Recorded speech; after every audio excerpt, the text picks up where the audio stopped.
톨스토이 결혼 생활 48년 했습니다. 48년 동안 검은 머리 팥불이 되도록 죽음이 갈라놓을 때까지 싸웠습니다. 참 피곤한 삶이었을 것 같죠.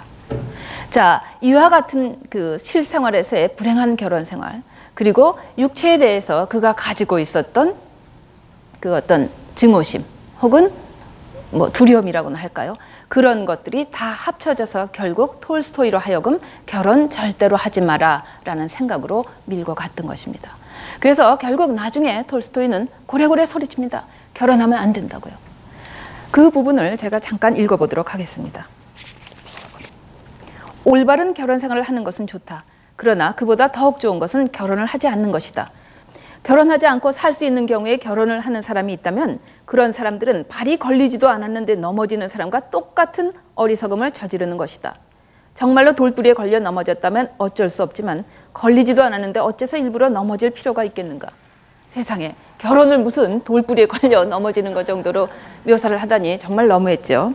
네, 어쨌든 간에 톨스토이는 이렇게 해서 결혼이라는 것 자체를 부정하면서 극단적인 독신주의로 갔던 것입니다. 영원한 솔로, 이것이 결국 톨스토이가 만년에 도달한 결론이었던 것입니다.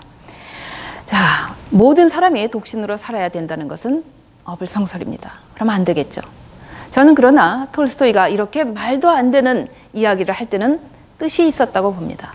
결국 톨스토이가 결혼하지 말라고 했던 것, 육체의 사랑을 부정했던 것은 무엇이냐 하면은 육체의 끌림을 넘어서 정신적인 소통, 진정한 대화, 이런 것을 해야 되지 않겠느냐라는 말로 저는 이해를 하고 싶습니다.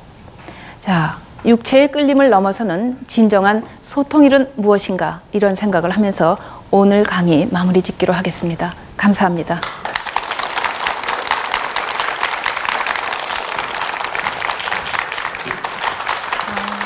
극단적인 독신주의를 부르짖을 만큼 톨스토이와 그의 아내 소피아는 정말 죽음이 갈라놓을 때까지 살벌하게 싸웠다고 하셨는데요. 그런데 왜 이혼은 하지 않은 건가요, 톨스토이는? 예, 실제로 이혼하려는 생각도 많이 했었어요. 그리고 언젠가 한 번은 이혼하자는 편지를 쓰기까지도 했었어요. 그런데 끝까지 이혼을 안 한 것은 톨스토이에게는 이상한 믿음이 있었어요. 예. 부부 일심동체 이론인데요. 그는 부부가 결혼을 하면은 실제로 한 마음 한 몸이라고 생각을 했어요. 그래서 팔 한쪽이 마비됐다고 해서 그것을 떼어버릴 수가 있겠느냐, 뭐 이런 논리를 갖다 대면서 이혼은 할 수 없다, 이렇게 말을 했는데요. 저는 그거보다는 두 사람이 그 부부싸움이라는 것이 일상화되고 습관화되면서 일종의 사는 낙이 되지 않았는가 하는 그런 생각까지도 해봤어요. 예. 그러다가 보니까 뭐 이혼 같은 거는 뭐 생각도 안 했지 않은가, 뭐 이렇게 저는 생각을 했습니다. 그렇군요.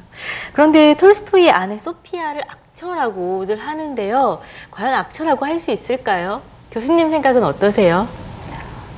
저는 악처라는 생각이 안 들어요, 사실은요. 예. 그런 현모양처가 세상에 어디 있어요. 아이 8명 다 키웠죠. 맞아요. 네, 그다음에 가계부도 썼지요. 관리도 했지요. 남편의 악필을 다 정석까지 해줬는데 어떻게 그게 악처가 되겠습니까? 우리가 흔히 악처라고 그러면은 심술사납고 밥도 안 해주고 뭐 남편 구타하고 뭐 이러는 사람이 악처일 것 같은데요. 네. 안 그랬어요. 저는 단지 그 두 사람 사이에 어떤 그 갭이 있었던 것 같아요. 톨스토이가 생각하는 그 완덕에 이르는 삶하고 부인이 생각하는 행복한 삶은 전혀 다른 것이었죠. 네. 그래서 그 갭 때문에 싸웠던 것이지 어느 한쪽이 악처나 악부는 아니었던 것 같습니다. 만약에 교수님이 그런 톨스토이의 부인이셨다면 어떠셨을 것 같아요? 아이고, 저는 일단 기운이 딸려서 그렇게 못 싸웠을 것 같아요. 네. 네, 48년 동안 싸우려면 그 지구력이요, 그게 보통 지구력이 아니거든요. 저는 게다가 저기 같이 사는 남편이 어느 날 하루아침에 인류의 스승이 되면은 일단 좀 전략을 바꾸지 않았을까 하는 생각이 들거든요. 네.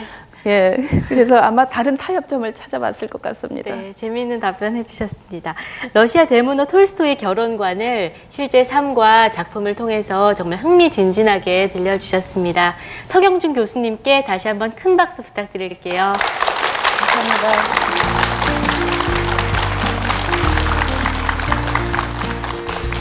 네. 네, 오늘 말씀 중에 안나 카레리나의 대목을 부분 조금 읽어주셨는데요. 이 소설은 한 여자의 욕망과 좌절을 다루는 데 머물지 않고 그 불행을 지켜보는 우리 모두에게 인생을 의미 있게 살고 있는지 생각하게 해주는 것 같습니다.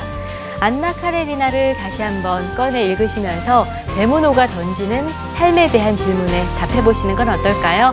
TV 특강 오늘 순서 여기서 마칩니다. 고맙습니다.